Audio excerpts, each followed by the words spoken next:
कराड तालुक्यात ओबीसी संघटनेच्या महत्त्वपूर्ण बैठकीत आरक्षणाच्या मुद्द्यावर जोरदार चर्चा झाली.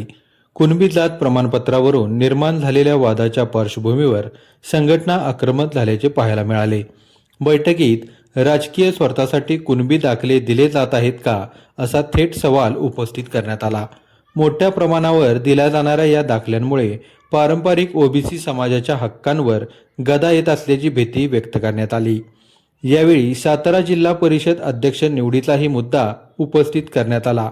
ओबीसी आरक्षित पदावर इतर प्रवर्गातील व्यक्तीची निवड कशी झाली याची चौकशी करण्याची मागणी यावेळी करण्यात आली. तसेच खऱ्या ओबीसी नागरिकांना दाखले मिळण्यात होणारा विलंब, कागदपत्रांची अडचण आणि प्रशासनातील दिरंगाई यावर तीव्र नाराजी व्यक्त करण्यात आली. या बैठकीत सुमारे 50 प्रमुख ओबीसी जातींना एकत्र आणण्याचा निर्णय घेण्यात आला असून 22 मे 2026 रोजी कराड तहसील कार्यालयावर मोर्चा काढणार असल्याचा इशारा यावेळी देण्यात आला.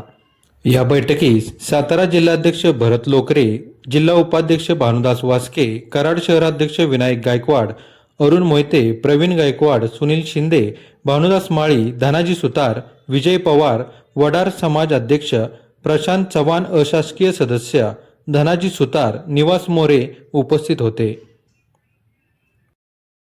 कराड तालुका ओबीसी संघटनेचा हम सब एकच पर्व, एकच पर्व.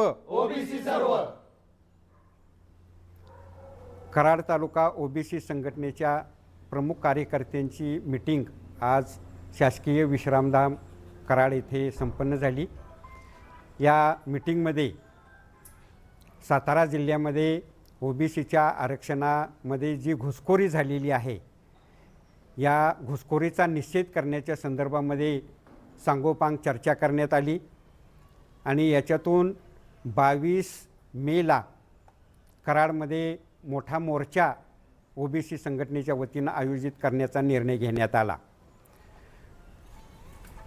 कुणबी मराठा हा महाराष्ट्रातील सातारा जिल्ह्यातील जर पाहिला तर तो आर्थिकदृष्ट्या, सामाजिकदृष्ट्या, शैक्षणिकदृष्ट्या मागासलेला नाही.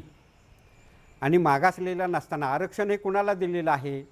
जो आर्थिकदृष्ट्या, सामाजिकदृष्ट्या मागासलेला आहे त्यांना आरक्षण दिलेलं आहे. जिल्हा परिषदेचं आरक्षण ओबीसी महिलासाठी राखीव झालेलं होतं.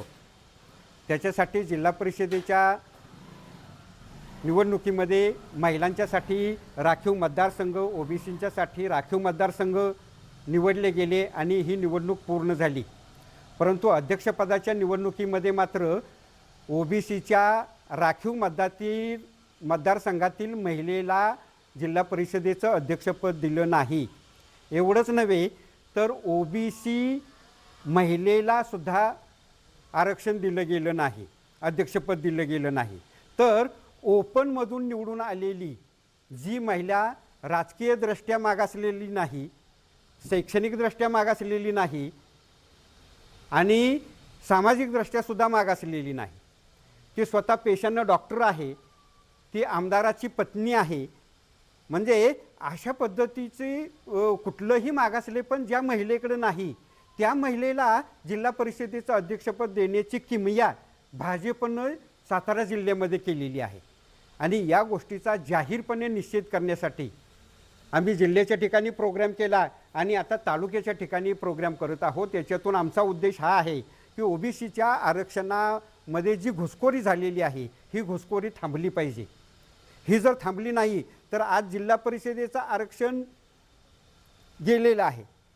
उद्याच्याला गावामध्ये 25-30 वर्षातून एखादी भटक्या विमुक्तांची, एखादी ओबीसीची महिला, एखादा ओबीसी सरपंच होऊ शकतो, तोही चान्स या पद्धतीनं जाणार आहे.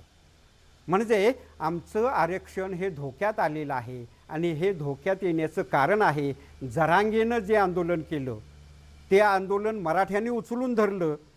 कवडीची अक्कल नसलेल्या या जरांगेला मराठा समाजाने मोठा केला, नेता केला आणि ओबीसीच्या आरक्षणामध्ये त्यांनी घुसखोरी केली. शासनानं याच्यामध्ये हस्तक्षेप करावा आणि हे जे डुप्लिकेट कुणबी व्हायला लागलेली आहेत, जे 96 कुळी मराठे हे कुणबी व्हायला लागलेले आहेत आणि आमचं आरक्षण हडप करण्याचा डाव त्यांनी जो रचलेला आहे तो उधळून लावावा, नाहीतर आम्हाला आमच्या पद्धतीनं जावं लागेल. आणि हा शासनाला इशारा देण्यासाठी आम्ही 22 तारखेला कराडमध्ये संपूर्ण जिल्ह्यातून तालुक्यातून ओबीसी मोठ्या प्रमाणात इथं एकत्र येऊन आम्ही तहसीलदार कचेरीवरती मोर्चाचं आयोजन करणार आहोत आणि त्यासाठीची आजची ही मीटिंग निश्चित झालेली आहे.